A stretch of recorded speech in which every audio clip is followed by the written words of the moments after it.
네, 여러분 반갑습니다. 설 잘 지내셨습니까?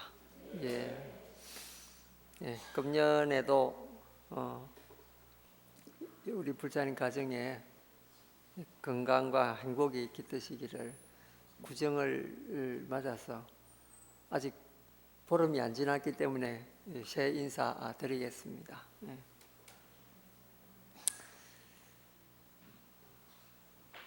예, 이제 세계 정세가 여러 가지 경제난으로 어렵습니다. 특히 신흥국가, 우리나라도 역시 이 신흥국가에 속하는데 여러 가지 강대국들의 경제 정책으로 금년 한 해도 좀 어렵지 않나 이런 외신에서 그런 보도들이 나오고 있습니다. 그런데 옛날부터 지금까지 어느 한 해든지 어렵지 않았던 시절은 없는 것 같습니다. 항상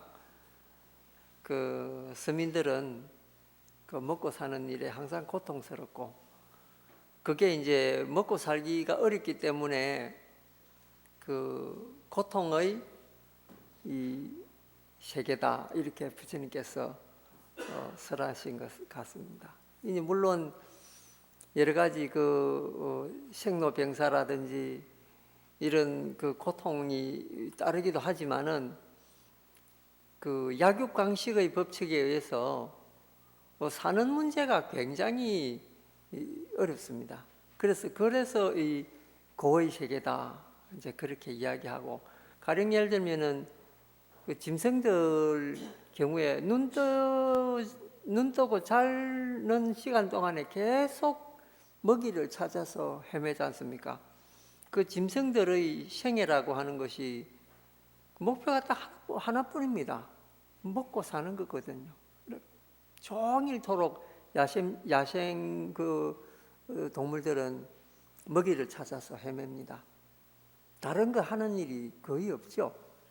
근데 사람도 마찬가지입니다. 우리가 일터에 가서 열심히 일하고 하는 것도 어찌 보면은 다 이 먹고 살기 위해서 하는 것이 이거죠. 그래서 이 사람의 사는 고통, 먹고 사는 고통이 제일 아마 큰 것 같습니다. 우리가 설을 이렇게 쐬는 동안에 우리 이웃 나라에서는 어떤 일이 있었느냐? 사실은 굉장히 큰 일이 일어났는데 우리가 설 쉐느라고 그냥 아주 간단한 외신으로 그냥 지나쳐 버렸습니다. 과학적으로 이야기하면은 뉴턴의 만류 인력 발견한 이래로 가장 큰 과학적 발견이다라고 하는 것이 이번에 있었습니다. 그게 무엇이냐?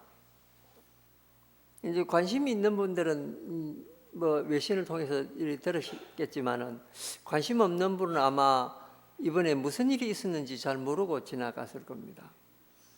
얼마 전에 우리가 황우석 박사 줄기세포 때문에 상당히 많은 관심을 가지게 됐죠. 그러니까 나날이 갈수록 우리 인간의 병고는 많아지고, 우리가 사실은 10가구 중에 1가구, 2가구는 거의 암 환자가 있습니다. 그리고 5가정 중에 1가정에는 성인병이 있습니다. 그래서 잘 먹고 잘 사는 시대가 도래했지만은 병은 더 많아지는 그런 세상이 왔죠. 그래서 우리가 무엇보다도 건강에 관심을 가지고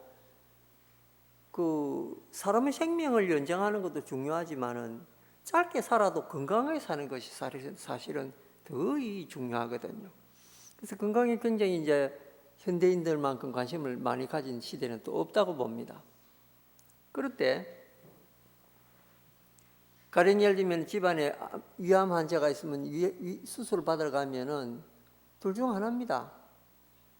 반쯤 잘라내거나 완전히 잘라내서 위에 식도 내려오는 데하고 소장하고 붙여가지고 위 없이 그냥 이렇게 수술을 그렇게 합니다. 그러면은 음식 먹을 때도 다른 사람보다 10배, 20배 꼭꼭 씹어서 침하고 같이 섞어가 위가 하는 일을 갖다가 입이 대신해 줘야 될 정도로 해서 이렇게 삼켜야 되거든요. 그게 위암 환자들이 그 음식을 마음대로 못 먹고 이제 이렇게 하는 고통이 있죠. 위를 잘라내 버렸으니까요. 그 경미한 그 조기 발견이라 하더라도 위를 반 정도는 잘라냅니다. 3분의 1 정도, 작게는 3분의 1 정도로. 그러니까 그 사람들이 그 음식에서 먹는 그 얻는 고통이라고 하는 것은 말도 못합니다. 그리고 예를 들면 우리가 콩팥이 없어진 이런 환자들은 신장 투석도 하고 뭘 하고 하는데 그 신장이 하나 없어지면 얼마나 피가 걸러지지 않아서 고통스럽습니까? 그리고 이제 간도 잘라낸 환자도 있고 폐도 잘라낸 환자도 있고 뭐 세상에는 그런 환자들이 많이 있습니다. 그것 때문에 우리가 줄기세포에 관심을 가진 거거든요. 그 줄기세포라는 걸 잘하면 그 세포하고 똑같은 세포를 만들어서 이렇게 이식을 하면은 그 사람이 정상생활을 할 수 있기 때문에 우리 인류한테는 희망이었습니다. 그런데 그 줄기세포가 성공을 못했죠. 그리고 이제 그 또 하나는 뭐냐면은 성공한다 하더라도 그 난자를 채취해서 거기에 또 심어가지고 해야 되기 때문에 윤리적인 문제가 또 대두가 됐습니다. 그럴 수 있느냐? 그럼 안 된다. 이제 이런 게 있었죠. 그래서 이제 또 하나 대체로 나온 게 뭐냐면은 성체 세포라는 게 있는데 그건 또 너무나 또 복잡하죠. 그래서 이제 인류한테는 대안이 없었습니다. 그런데 요번에 일본에서 그것도 30세 되는 여성 과학자가 엄청난 발견을 했습니다. 그 발견이 뭐냐? 만능세포라는 것을 발견을 했습니다. 근데 이 만능세포라는 게 뭐냐면요. 우리 인체 조직 가운데 어느 조직이든지 관계없습니다. 예를 들면 우리가 위가 문제가 되지 않습니까? 그러면은 옛날에는 위를 떼가지고 그거를 이제 그 줄기세포는 그렇게 해야 되거든요. 그 이제 그 지점에 있는 걸 떼가지고 이제 건강한 걸 떼가지고 그걸 다시 이 위세포로 만드는 게 그게 그때 방법이었는데 이 지금 만능세포라고 하는 거는 우리 몸의 어느 세포든지 떼가지고 그 과학자가 발견한 특수 용액에 30분만 담가두면은 우리가 원하는 어느 지역의 어느 부분의 세포라도 만들어진다는 거예요. 가령 예를 들면 이런 것도 있습니다. 예를 들면 귀가 없는 사람 있죠. 그러면은 귀 세포를 그 사람이 그 용액에 담겨나가 의도를 하면은 귀 세포가 우리 귀하고 똑같은 거 만들어 붙일 수가 있습니다.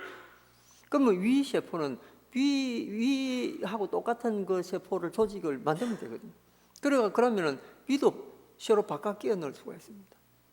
그러면 우리 인간이 가지고 있는 이 장기는 뭐든지 그 만능 세포로 만들어서 키우기만 하면은 새롭게 살 수 있다는 거죠. 이건 대단한 발견이거든요. 그래서 뉴턴 이후로 가장 훌륭한 발견인데 이렇게 이야기하는 거예요. 근데 그게 발견이 되고 얼마 전에 그 네이처지 같은 그 과학 잡지에 그 소개가 되면서 당장 그 30세 되는 일본 여성 과학자가 노벨상 물망에 올라버린 거죠. 이건 대단한 일입니다. 우리가 그 고통받는 인류한테 희망을 준 거거든요. 물론 이제 앞으로 갈 길은 멀습니다. 그게 완전하게 우리 생활 속에 사용하기까지는 시간이 상당히 소요가 될 겁니다. 그러나 그 세포를 그렇게 발견했다는 사실 하나만 가지고도 인류한테는 무한한 희망이 생긴 거죠. 이제는 3년, 4년 살 사람이 제 명대로 살 수 있는 그런 시기가 오고 심지어는 앞으로 그 부자들은 300년, 400년 살 수 있는 그런 시대가 다가오고 있습니다. 대단한 발견입니다. 이거 우리가 인류가 바르게만 쓰면은 너무나 인류한테는 행복한 길이 열리게 되는 거죠. 이웃나라, 우리가 좀 미워하는 일본이지만은 그런 과학자가 있다는 데 대해서 참 좋은 일이구나, 그런 생각을 하게 됩니다. 그러면 그동안 우리 뭐 했느냐? 우리 자신한테 이제 물어볼 때가 왔죠. 우리 뭐 했냐? 우린 지금까지 수많은 돈을 우리 자녀들한테 투자를 했습니다. 우리나라만큼 많은 애들을 외국에 보내가지고 공부시킨 그런 나라도 많이 없습니다.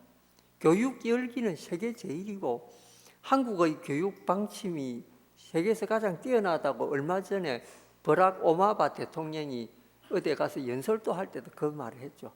한국 교육열을 본받아야 된다. 그런데 뭐냐? 우린 왜 그런 사람 못 내놓느냐? 노벨상 이러면은 우리 대단한 상으로 생각하는데 일본 17개 받았거든요. 우리 몇 개 받았습니까? 우리는 하나밖에 안 받았습니다. 근데 일본에 17개 되는 노벨상 받는데 그 상 제목이 뭐냐? 과학상 아니면은 문학상입니다. 실력이 있어야 받을 수 있는 거죠. 실제 보여줘야 받을 수 있는 상들입니다. 근데 평화상은 일종의 명예상이거든요. 그런 그래도 물론 평화에 기여한 거 있어야 되겠지만 그래도 그거 그렇게까지 안 해도 그냥 좀 잘 그거 하면 줄 수도 있는 상이 평화상입니다. 근데 노벨 그 문학상이라든지 과학상 같은 거는 정말로 실력이 있어야 받을 수 있는 상입니다. 우리나라 고원 시인 같은 분은 지금 여러 번 그 시도를 하고 있는데도 안 되잖아요. 벽이 너무 높은 거예요. 수많은 세계 뛰어난 문학가들이 있기 때문에 그 벽을 넘지를 못하는 거예요. 실력이잖아요, 결국은. 그러니까 우리 국민들이 이럴 때 한번 좀 자기를 돌아보고 자각을 해봐야 된다. 왜 일본은 우리가 그렇게 미워하고 우리가 너가 우리 문화 다 같지 않았느냐 하고 일본 사람 보면 우리가 의시되고 하는데 사실은 일본 사람 17개 노벨상 받을 동안 우리는 평화상 하는 건 이게 비교가 안 되는 거죠.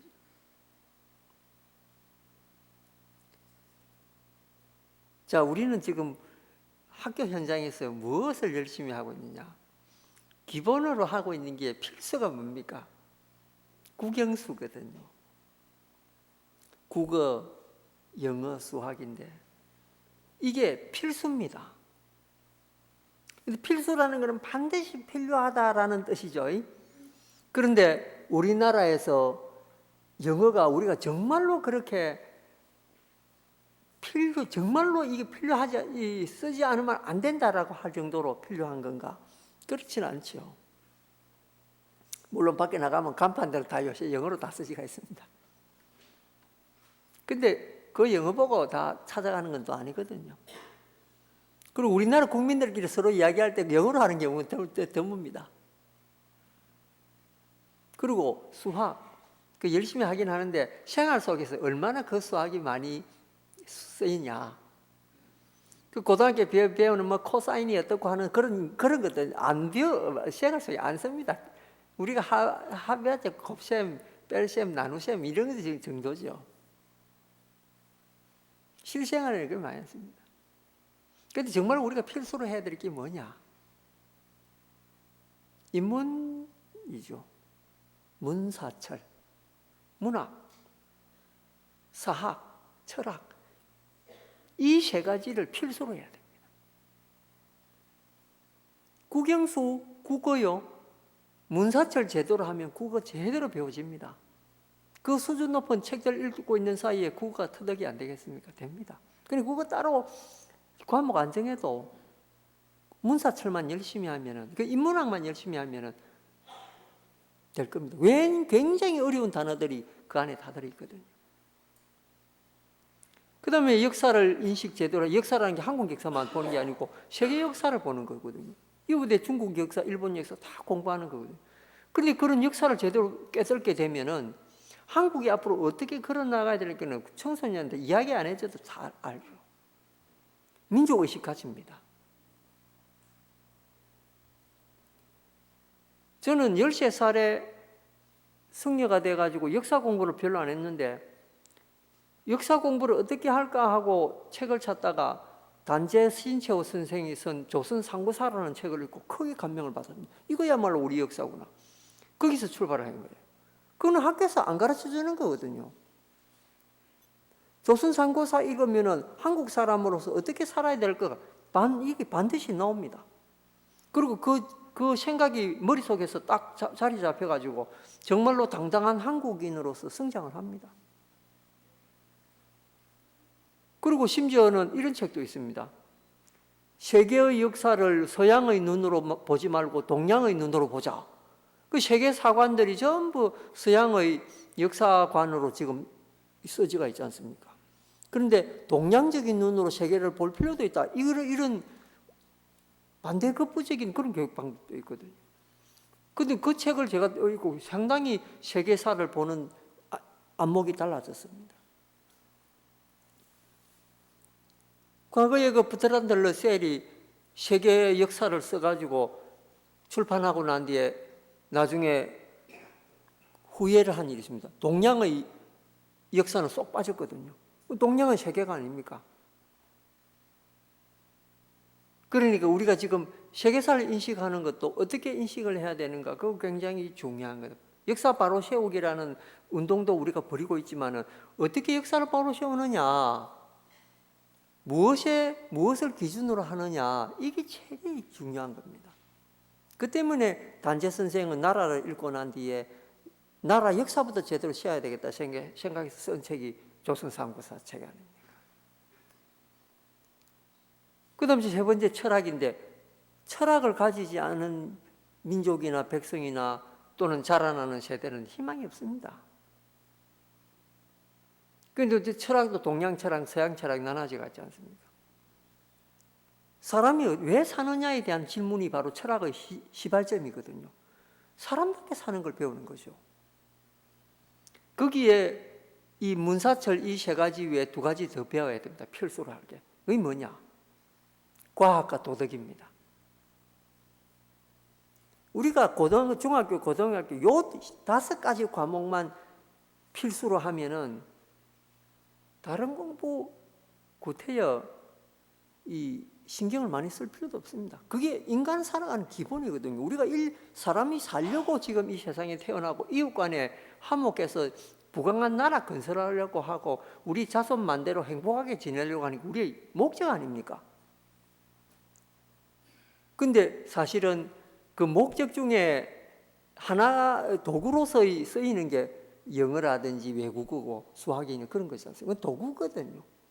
그건 도구는 어떻게 잘 쓰는가가 중요합니다. 그러니까 사람이 기본적인 바탕만 돼가 있으면, 저는 문사철 정말 인문학이 바탕이 되고 자연과 과학과 도덕이 기본이 돼야 된다 이렇게 생각을 하죠. 그러고 난 뒤에 이제 나머지 이제 영어도 잘하고 또 수학도 잘하고 이러면은 그런 사람이야말로 밖에 나가서 인류를 위해서 헌신할 수 있는 그런 기본 자격이 되죠. 근데 지금 같은 교육 제도로서는 이 완전히 이 시간이 가면 갈수록 인성이 말살되고 이웃 간에 이 이기적인 그런 사람들만 남게 되죠. 그러면 이제 그 배금주의라는 그런 게 이제 횡행하게 됩니다. 배금주의 아시죠? 금전이 제일이다, 돈이 제일이다 하는 이 주의가 횡행하게 되면 사람이 눈에 안 들어옵니다. 부모도 버리고 형제간도 반목합니다. 돈 때문에. 그런 시대에 우리가 지금 살고 있지 않습니까? 그건 누가 만들어냈느냐? 결과적으로 우리 자신들이 만들어낸 거죠. 우리는 그동안 그런 교육 어린이들한테 시킬 생각을 안 했습니다. 그냥 커서 돈 많이 벌이라 이거죠. 돈만 많은 인간이 어디에 쓸 데가 있겠습니까? 가난해도 이웃을 생각하고 나눌 줄 알고 배려할 줄 아는 그런 인간이 인간다운 인간이거든요. 우리는 그런 인간 만들어내야 됩니다. 돈이 있어서 행복하지는 않을 겁니다. 그죠? 그 삼성의 이근희 선생 형님 이명희 씨 보니까 83살인데 아직까지 돈 돌려달라고 그 소송하고 있습니다. 그분 행복하겠습니까? 그분 우리보다 지금 몇십 배 많은 재산들을 가지고 있을 거거든요. 그죠? 적어도 재산이 몇백억 될 거 아닙니까? 그런 분이 그 돈 찾으려고 그러고 형제간에 싸우고 있거든요. 행복하지 않습니다. 소송 그런 삼성 이건희 씨 그 소송 비용까지 다 물게 생겼죠. 그러니까는 우리가 이걸 보면은 야, 이 금전으로서 행복하지 않는구나 하는 생각이 드는 거죠. 어쨌든 이 세상이라고 하는 것은 참 제가 볼 때는 재미있는 것 같습니다. 그것만 있으면 될 것 같은데 그것이 있어도 행복하지 않는 것이 그게 인생이다. 부처님께서는 이 80평생을 남의 집에 다니면서 빌어 드셨지만은 행복한 삶을 보내셨습니다. 그리고 우리에게 어떤 것이 과연 행복한 길인가를 가르쳐주고 계시는 거죠. 우리가 지금 이 학습하고 있는 이 유마경도 유마거사라고 하는 훌륭한 분을 통해서 인생을 어떻게 가꾸고 삶을 어떻게 꾸려나가야 된다는 걸 지금 우리는 배우고 있습니다. 우리가 지난달까지 유마거사가 그 두타행을 하는 가습존자한테 지족하면서 살아라, 만족하면서 사는 것이 정말 걸식이다. 그 진정한 걸식의 의미는 만족하는 거다. 이걸 우리가 이분을 통해서 배웠습니다. 집에 가서 뭐 좀 없더라도 그에 대해서 만족할 줄 아는 것, 그런 것만 가지고도 우리는 큰 부자가 된 듯 하죠. 사실 이 유마경대로만 우리가 실천하고 공부할 수 있다면 정말로 그 짧은 인생에서 행복한 삶 누리는 것은 문제가 아닐 겁니다. 근데 이제 오늘 우리가 해야 될 거는 뭐냐? 이거는 차원이 조금 높습니다. 조금 높고 조금 어렵기도 한 게 이 내용입니다. 수보리가 유마거사 집에 걸식하러 갔다가 유마거사한테 혼나게 당합니다. 뭘로 당하느냐? 이 수보리는 어떤 분이냐면은 10대 제자 가운데서 해공제일입니다. 해공제일이라고 하는 뜻이 뭐냐면요, 이 공한 이치를 누구보다도 잘 통달한 사람이다. 근데 이제 이 공한 이치라는 게 이게 물질로 보면은 그 성주계공, 그 다음에 생명체로 보면은 생주이멸 이렇게 부릅니다. 물질로 성주계공이 뭐냐? 물질이 점점 이렇게 이루어지는 걸 말하죠. 이루어졌다가 그 상태로 지속을 합니다. 그 다음에 어느 세월이 좀 지나가고 난 뒤에는 그것이 서서히 파괴가 됩니다. 그걸 괴라 그러죠. 그래서 마침내 사라집니다. 우리가 예를 들면 아파트를 하나 지었을 때 아파트를 지어 나가는 것을 성이라고 부릅니다. 그러면 아파트 짓고 난 뒤에 그 아파트가 이제 사람들이 입주하고 그 아파트에서 생활합니다. 그걸 뭐라고 부르냐? 주라고 부르죠. 그러면 이제 이 아파트 이제 30년, 40년 살고 나면은 아파트가 하나둘 고장이 납니다. 배관도 고장이 나고 무너지는 데도 있고 균열도 생기고 그 여러 가지 그게 무너집니다. 그걸 괴라 그러거든요. 그 다음에 나중에 한 100년 넘어가면 이 아파트 없애야 되겠다 하고 폭파시켜 버리죠. 그걸 공이라 부릅니다. 그래서 이 자연의 사물의 이치에 모든 사물은 성주, 괴공 이 네 가지 이치가 다 들어갑니다. 한번 생각해 보십시오. 이 휴대폰이 있는데 이 휴대폰을 갖가지 부품을 써서 만들 때는 성이 됩니다. 그 다음에 이게 이제 완성품이 돼서 우리 손에 들어와서 사용하지 않습니까? 그걸 주라 그럽니다. 머물 주자 써가지고.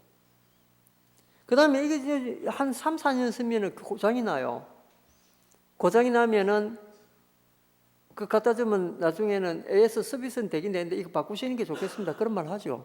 그걸 뭐라냐? 괴라 그럽니다. 괴. 무너지는 거죠. 고장이 나니까. 무너질 괴자 씁니다.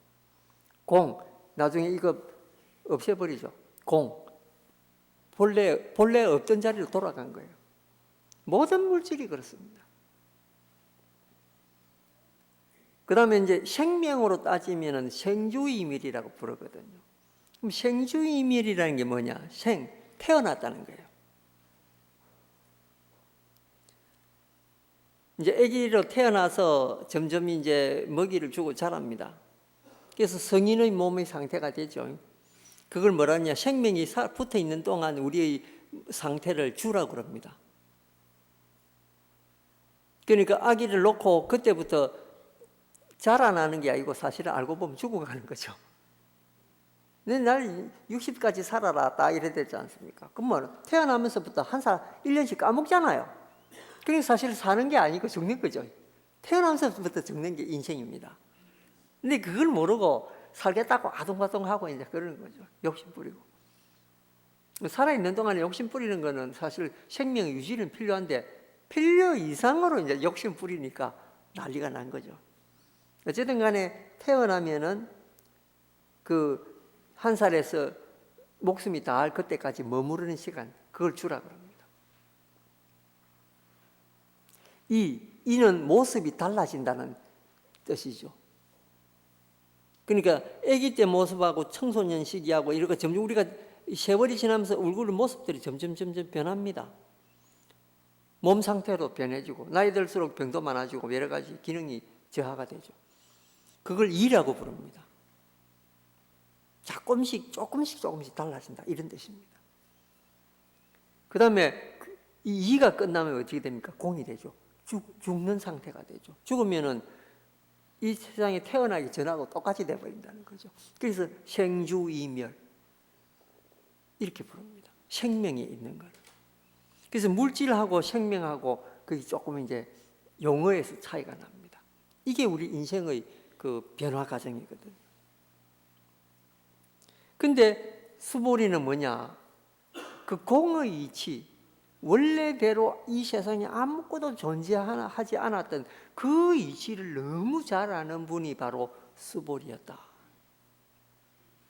근데 이게 우리가 보통 공이라고 하지만 그냥 공이 아니고 이 진공묘유라고 해서 공에도 이 공사 안에도 뭐가 생명체가 있고 태어나고 죽고 하는 그 여러 가지 변화하는 법칙이 공 사이에도 있다는 걸 이해하는 거예요. 그냥 공만 있는 게 아니고. 그리고 불교의 공은 일반 과학적인 공하고 차이가 있습니다. 일반 과학적인 공은 그냥 공이다 이렇게 이야기하는데 아무것도 없다 이렇게 이야기하는데 불교는 실제 공인 듯 하면서도 모든 존재를 그 안에 다 숨겨놓고 있다 이렇게 표현하는 거죠. 그래서 불교의 공은 굉장히 변화가 막척합니다. 공의 이치가 언제든지 생성이 될 수 있는 그런 이치가 바로 공의 이치죠. 아무것도 없는 상태에서 무언가 만들어내고 그 만들어내진 것이 마침내 그 공으로 돌아가는 그런 이치를 이야기해 주는 게 이게 불교의 공이거든요. 자수성가를 보통 했다 하는 사람이 집에서 나올 때 아무것도 안 들고 나왔는데 밖에서 고생해가지고 큰 돈을 벌였다. 이런 것도 결국은 이 원래 아무것도 돈이 없었는데 노력해서 돈을 벌였다. 이게 이제 무슨 창출을 해냈다는 뜻이잖아요. 이 불교적인 공으로 그걸 이해를 하면은 그런 이치가 되는 거죠. 그렇게 공에 대해서 밝고 훌륭한 분이 유마거사한테 가서 호되게 당합니다. 우리가 건강경 공부도 하지만 건강경 안에 들어있는 이 공의 내용이 전부 수보리에 의해서 이 물음이 제기가 되는 거지 않습니까? 그러니까 건강경 안에는 이 공자라는 내용이 한마디도 안 들어있지만은 그 경전이 이야기하고 있는 것은 본래 진리라고 하는 것이 공이다. 이 이야기를 지금 하고 있는 거거든요. 그 주인공인 수보리가 유마거사한테는 대단히 당합니다. 왜 그렇겠습니까? 마음속으로 공이다 이러면서 표면적으로 그렇게 공에 대해서 뛰어난 분이지만은 내면적으로는 분별심을 가지고 있다는 것을 유마간사한테 들킨 거죠. 분별심이라는 게 뭘까요? 분별심이라는 게 인간을 인간으로 이렇게 보질 않고 그 인간이 태어난 상황, 그 사람이 입고 있는 옷, 그 사람이 어떻게 사는가, 그 사람 학벌, 친구 이런 거를 보면서 그 사람을 평가하는 거를 바로 분별심이라고 합니다. 왜 우리는 천년 그대로 그 사람을 봐주고 사람으로서 그 사람을 보는 것이 아니고 쪼개가지고 그 사람이 처해 있는 상황을 가지고 그 사람이 가지고 있는 조건으로 그 사람을 바라보는 게 우리 어른들의 습성이 되어버렸습니다. 예를 들면 우리 어린애들을 보면은 그 애가 어떤 애든지 관계없이 친하게 친구가 금방 돼버립니다. 왜? 분별심을 안 가지기 때문에 그렇거든요. 근데 우리가 훌쩍 크고 난 뒤에 우리는 분별심을 어느 날부터 가집니다. 요새는 초등학교 때부터 분별심 가져요. 얼마 전에 TV에 어떤 일이 있었느냐면은 초등학교 3학년짜리가 나왔는데 그 3학년짜리한테 제일 만나고 싶은 사람이 뭐냐, 누구냐 이러면 우리가 첫사랑이 제일 만나고 싶어. 그 초등학교 3학년이에요. 첫사랑 만나고 싶다면 그럼 둘째 사랑도 있다는 뜻이잖아요. 그잖아요. 이게 요새 어린이들, 그래서 순수하지 않습니다. 어린이 요새 순수 안 합니다. 놀라운 일입니다. 그리고 그 유치원 가는 애들은 그 자기 짝이 잘생기지 않으면 안 앉으려고 그럽니다. 분별심 벌써 그때도 가지게 돼요. 교육이 조기 교육이 되노니까. 근데 어린이집에 다니는 애들은 좀 나아요. 그 아직까지 분별심 안 생겼거든요. 그러니까 자기 또래 애들하고는 친구가 되죠. 근데 이제 요새는 유치원만 보내도 상대의 용모에 대해서 분별심 일으키고 초등학교 가면 이미 갈라져 버립니다. 이미 그때 사회 계층으로 막 아예 나눠져 버리죠. 그리고 중고등학교 가면 완전히 이제는 뭐 돌이킬 수 없는 그런 상황까지 돼버립니다. 그러니까는 초등학교 이제 6학년쯤 돼서 해외 연수 가지 않습니까? 요새 그 해외 연수도 부자 연수라는 게 있습니다. 부자 연수가 뭔 줄 아십니까? 가면은 세계에 그 1, 2위 다투는 이런 큰 그룹 아들들끼리만 서로 이렇게 모아가지고 딱 보내가 거기서 이미 그 자리에서 친구가 되게 하는 거죠. 그 애들이 거기서 친구가 돼가지고 한국 들어오면 계속 연락하거든요. 연락해가지고 대학도 저기들 좋은 데 가고 외국에 가가지고 하고 이런 그냥 대한민국 상위 1% 되는 거죠. 그건 뭐냐? 초등학교 6학년부터 딱 정해져 있습니다. 그게 한국의 현실입니다. 그러니까 부모 잘 만나야 한국은 잘 사는 나라가 잘 사는 이런 사람이 되죠. 근데 이제 얼마 전에 세계 부호들 보니까 70%가 자수성가 했다 하더라고요. 그러니까 외국에서 잘 사는 사람하고 우리나라에서 잘 사는 사람하고 이게 기준이 기본적으로 이게 다릅니다. 외국은 그만큼 사회적으로 사람들한테 기회를 많이 준다는 그런 뜻 아니겠습니까? 근데 우리는 뭔가 이게 잘못되어 있다는 거죠. 못 사는 사람은 영원히 못 살아라. 이 제도적으로 딱 되어 있는 이런 거죠. 불행한 상황입니다. 그거 우리가 바꾸려면 어떻게 되겠습니까? 누가 바꿔줄 수 없습니다. 우리 자신들이 앞으로 바꿔나가야 됩니다. 우리 국민들이 눈을 떠가지고 이 이 나라 잘 살게 하는 패턴을 바꿔야 됩니다. 그러려면 뭐냐? 국영수가 아니고 아까 말한 그 인문학 중심이 되고 과학이나 도덕이 중심이 되는 교육이 되지 않으면 안 됩니다. 그래서 또 사람을 보는 방법을 제대로 가르쳐 주는 게, 그게 또 오늘 우리 하는 이 유마경 수보리 관한 부분 아닙니까? 수보리 관한 부분 제일 중요한 게 뭐냐? 평등심입니다. 평등심을 지금 가르치고 있거든요. 사람도 평등하게 봐라. 우스갯소리로 그런 게 있습니다. 절에 오면은 모든 것이 평등하죠. 자, 어떤 게 평등하냐면요. 새벽 예불 이제 3시에 예불 하죠. 3시에 예불 하는데, 행자, 5살 먹는 행작은 80이 된 노스님이든 다 똑같이 일어나서 부처님께 예불 해야 됩니다. 그 다음에 아침 공양 6시 하는데, 이거는 군대 점호하는 거 비슷해가지고, 우리 이 보살님들은 군대를 안 가서 점호가 뭔지 모르죠.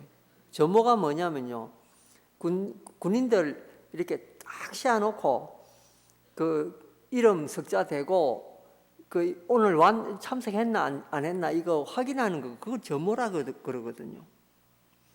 그러니까 우리 스님들은 그렇게 못하니까 뭘로 점호를 하느냐? 아침에 종 딱 치면은 전부 다 죽 먹으러 나와 있습니다. 자기 발이 때 한 그릇씩 앞에 놓고, 그러면은 어른 스님들이 앞에 있다가서 이렇게 봅니다. 오늘 식구들이 다 왔나 안 왔나 이렇게 봅니다. 그걸로 점호가 된 거죠. 그날 만약에 누가 빠졌잖아요. 그러면은 밥 다 먹고 난 뒤에 방에 들어가셔가지고 책임자를 부릅니다. 오늘 누가 안 나왔던데 어디 아프나 이렇게 묻습니다. 그러면 그날 밥 안 먹은 사람은 하루 정도로 송신한 거예요. 그럼 어떻게 해야 됩니까? 가사상상 차려입고 어른 스님 앞에 가가지고, 스님 오늘 아침에 제가 조금 늦잠 잤습니다. 죄송합니다. 참여해야 돼. 그러니까 이게 평등한 거거든요. 밥 먹을 때도 아주 어린 사람부터 나이 많은 노선님들까지, 아직 정말 기동 못하고 이런 분들 제외하고는 웬만하면 다 나와서 그 밥 먹는데, 아침은 난 굶을래 이런 거 없습니다. 무조건 의무로 와가지고, 먹기 싫은 사람은 빈발일 때라도 패놓고 앉아 있어야 됩니다. 밥은 안 먹더라도. 평등하죠. 그 다음에 아침에 이제 그래놓고 마당실로 나옵니다. 마당실로 나올 때 정말로 힘없고 병 없는 사람 빼놓고는 다 나와 썰거든요. 그거는 방장스님이라도 힘이 좀 있으면 나와 앞마당은 썹니다. 평등합니다. 누구는 썰고 누구는 안 하고 이런 거 없습니다. 회사에서야 사장은 안 해도 되죠. 사장이 자기 방 청소하는 거 봤습니까? 비서가 와서 다 하죠. 그런데 저는 안 그렇습니다.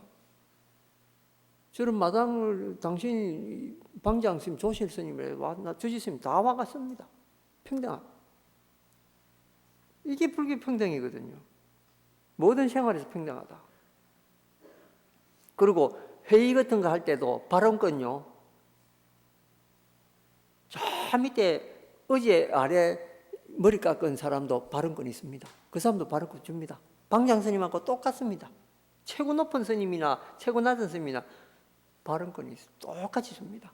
진짜 민주주의죠. 그렇게 평등하던 절도 재밌는 표현이 있습니다. 우스갯소리가. 그게 뭐냐? 공양은 평등 공양이고 보시는 차별 보시다, 이런 말이 있습니다. 보시가 뭡니까? 보통 보면 밥 먹는 것도 보시고 뭐도 다 보신데, 우리 요즘 보통 이 돈을 이렇게 스님들한테 공양 올리는 걸 보시라 보통 그걸 많이 하죠. 근데 보시는 차등 보시거든요. 주지 스님한테 드리는 보시금하고 저 밑에 사미성한테 주는 보시금이 차이가 나야 된다 이 말이에요. 그리고 공양은 평등 공양하면서 보시는 차별 보시해라. 그 절에서도 불공평한 게 사실 있습니다. 어른 스님한테 10,000원 드리는데 애한테 10,000원 못 주죠. 1,000원 줍니다. 그러니까 이게 불교 안에서도 그런 차별이 있는데 그 차별이 나쁜 것이 아니죠. 그 차별을 차별로 보질 않습니다. 뭘로 봅니까? 좀 다르게 보는 게 다르다라고 생각하는 거죠. 다른 얘기면 우리가 인간을 평가할 때